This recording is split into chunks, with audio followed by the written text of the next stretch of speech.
कि अरे कहाँ उपजे सोनावा कि अरे कहाँ उपजे सोनावा कहाँ में उपजे ना कि कहाँ में उपजे ना किसी गुरु के ज्ञानवा। आइए सबको मिलके और मीठी ताली के साथ कहेंगे क्या बात ताली से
चर्चा में उपजे ना और क्या किसी गुरु के ज्ञानवा।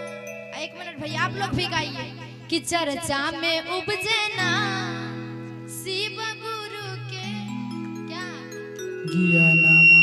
क्या बात दीदी आप लोग कुछ तो बोलिए दीदी लोग कसम खा के आई है। एक मिनट सब दीदी बोलेगी बोलिए तो आप लोग भी कि चर्चा में उपजे ना।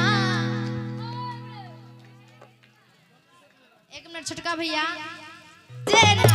शिव गुरु के ज्ञानवा में उपजे ना शिव गुरु के ज्ञानवा। जय हो बाबा सभी कोई मीठी मीठी ताली के साथ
कोठी रखबई धाना गले में पहनबई सोनामा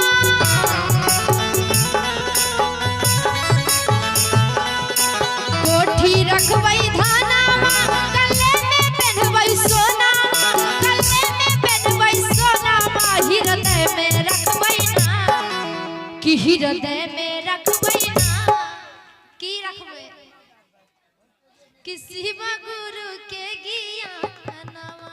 सब कोई ताली के साथ एक बार दोनों हाथ उठा ली तो दोनों हाथ अपने से, इस अपना कोई नहीं बजाएगा, आप लोग ताली बजा के कि हृदय में रखबई ना।